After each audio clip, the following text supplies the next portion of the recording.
Bro, lu sadar nggak satu hal yang bikin ngeri? Krisis paling berbahaya itu bukan krisis yang diumumin di TV. Bukan yang rame di berita. Tapi krisis yang datang pelan-pelan, diam-diam, dan baru kerasa pas lu buka dompet. Dan sekarang, kita ada tepat di tengah-tengah krisis itu. Namanya krisis sunyi. Lu ngerasain nggak? Harga kebutuhan pokok naik tapi gaji segitu-gitu aja. Warung langganan lu yang dulu rame sekarang mulai sepi. Satu-satu tutup. Temen lu mulai cerita soal pengurangan jam kerja. Ada yang tiba-tiba ngilang dari grup karena kena PHK. Tapi anehnya, semua ini kayak nggak pernah diumumin resmi. Nggak ada sirine. Nggak ada peringatan. Ini bukan lagi soal Amerika hancur 2026, atau ekonomi global yang gonjang-ganjing. Itu cuma latar belakang. Ini soal apa yang sekarang lagi terjadi di hidup lu, di rumah lu, di dapur lu, di rekening lu. Ini adalah ancaman resesi 2026 versi paling nyata. Dan pertanyaan paling brutalnya cuma satu. Kalau semua usaha di sekitar kita mati perlahan, kalau lapangan kerja makin sempit, kalau ijazah udah nggak lagi jadi jaminan, kita harus ngapain? Kita harus pegang usaha apa? Kita harus hidup dari skill apa? Tenang. Di video ini, gue nggak mau nakut-nakutin doang. Gue mau bongkar jawabannya. Para analis dan pelaku lapangan ngebocorin ada 7 jenis usaha dan skill yang secara historis, secara logika, dan secara psikologi manusia, terbukti tetap hidup bahkan di krisis paling gila sekalipun. Tapi sebelum kita masuk ke sana, ada satu hal penting. Tekan tombol subscribe sekarang. Bukan buat algoritma, tapi buat lu sendiri. Karena playbook bertahan hidup kayak gini nggak pernah diajarin di sekolah. Dan pas krisis beneran pecah, yang selamat bukan yang paling pintar, tapi yang paling siap. Oke, sekarang kita mulai dari hal paling penting. Autopsi. Kita harus tahu dulu siapa yang mati paling duluan di krisis sunyi ini. Karena bisa jadi, tanpa sadar, lu lagi bangun bisnis yang ada di daftar kematian itu. Dan jawabannya pahit. Yang mati duluan selalu sama. Usaha gengsi. Usaha yang hidupnya 100% bergantung pada uang sisa orang lain. Uang yang dipakai setelah semua kebutuhan wajib beres. Nongkrong. Gaya hidup. Estetika. Pengakuan sosial. Semua itu kelihatannya laku keras pas ekonomi lagi naik. Tapi pas krisis sunyi datang, semuanya rontok bersamaan. Coffee shop estetik yang jual kopi 50.000. Restoran fine dining yang lebih cocok buat foto daripada buat kenyang.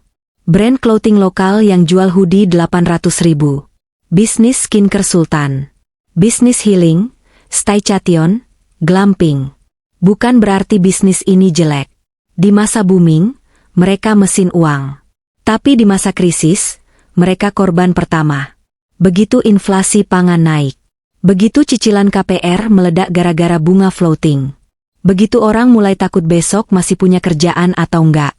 Uang sisa itu langsung lenyap, menguap. Dan otak manusia otomatis masuk ke survival mode.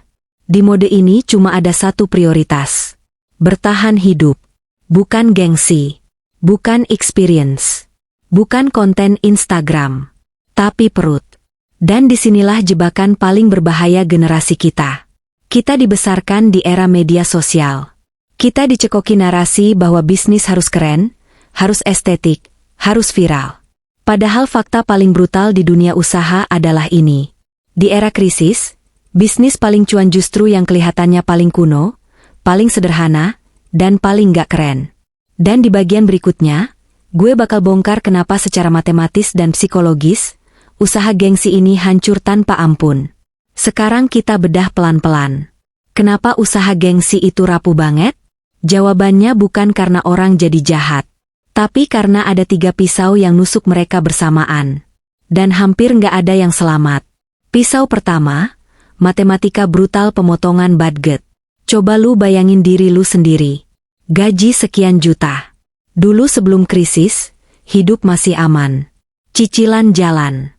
Makan aman. Masih ada sisa buat nongkrong, beli baju, healing tipis-tipis. Begitu krisis sunyi datang, inflasi bikin harga sembako naik. Bunga bikin cicilan naik.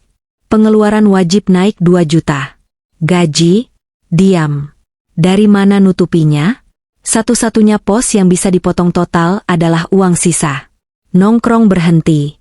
Beli kopi mahal stop. Beli baju baru batal. Healing dihapus. Sekarang bayangin ini bukan cuma lu, tapi jutaan orang melakukan hal yang sama di waktu bersamaan. Apa yang terjadi ke bisnis yang hidup dari uang sisa? Mati serentak. Pisau kedua, biaya operasional yang kejam. Coffee shop jual mahal bukan karena mau jahat, tapi karena biaya mereka gila. Sewa lokasi strategis. Renovasi estetik. Mesin mahal. Gaji barista. Listrik AC seharian. Semua itu fixed cost. Pas penjualan turun 60%, biaya itu nggak ikut turun. Sewa tetap harus dibayar. Gaji tetap harus jalan. Setiap hari buka toko sama aja kayak bakar duit. Satu badai krisis, langsung tenggelam. Bisnis fashion gengsi lebih kejam lagi. Stok. Modal nyangkut di gudang. Pas tren mati, stok jadi bangkai. Diskon besar-besaran pun kadang nggak nolong.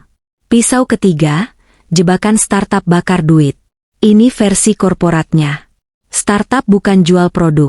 Mereka jual mimpi. Growth. Valuasi. Selama investor royal, semua aman. Begitu krisis global datang, bunga naik, investor pelit, keran duit ditutup. Promo dicabut. Gratis ongkir hilang. Harga asli kelihatan. Konsumen kabur. Langkah pertama buat bertahan, PHK massal. Inilah kenapa di setiap krisis, sektor startup, media kreatif, dan bisnis keren selalu jadi korban awal. Karena fondasinya bukan kebutuhan, tapi ilusi. Krisis sunyi itu mesin penyaring. Dia membunuh bisnis berbasis gengsi dan menyisakan bisnis berbasis kebutuhan.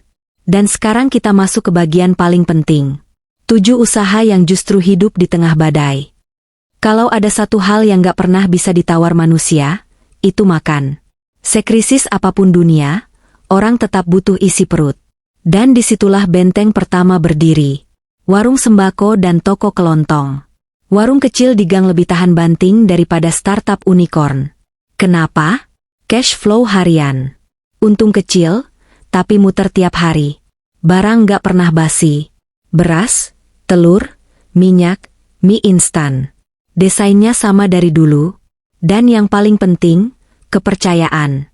Pas krisis, warung jadi bank darurat. Bisa ngutang. Bisa dicatat. Itu sistem keuangan mikro paling tangguh yang pernah ada. Supermarket nggak bisa ngelakuin itu. Aplikasi nggak mau ngelakuin itu. Naik satu level, produsen perut. Petani dan peternak mikro. Di saat rantai pasok global kacau, pemain kecil justru fleksibel. Budik Dumber. Ayam petelur belakang rumah. Cabai di polybag. Harga cabai meledak, mereka panen. Inflasi justru jadi peluang. Uang muter di komunitas. Produsen jual ke warung. Warung jual ke warga. Ekonomi lokal hidup walau dunia di luar lagi ambruk. Ini bukan pekerjaan kampungan. Di era krisis, ini pekerjaan paling strategis. Di krisis ada satu mantra sakti. Jangan beli baru. Perbaiki yang lama. Dan disinilah tukang servis jadi pahlawan. HP rusak? Servis. Motor mogok? Bengkel. Kipas mati? Diperbaiki. Mereka menjual survival, bukan luxury. Biaya operasional rendah. Skill jadi aset utama. Ini bisnis anti PHK. Lalu kebutuhan anak. Popok dan susu. Ini non-negotiable. Orang tua rela nggak makan demi anaknya. Bayi adalah pelanggan langganan paling setia di dunia. 2 tahun tanpa putus. Marin tipis, frekuensi gila. Bisnis ini berdiri di atas cinta orang tua, dan itu nggak pernah mati. Lalu yang sering diremehkan. Pangkas rambut rakyat. Rambut tetap tumbuh walau ekonomi hancur. Cukur 15.000 adalah healing termurah. Modal kecil. Cash langsung. Anti krisis secara biologis. Semua usaha ini kelihatannya biasa. Tapi justru itu yang bikin mereka hidup. Skill digital itu penting. Tapi di krisis parah, yang paling dicari adalah skill fisik. Tukang listrik. Tukang ledeng. Tukang AC. Masalah darurat nggak bisa ditunda. Zero bargaining. Full preaching power. Modal kecil. Obeng. Tang. Motor. Kantor lu jalanan.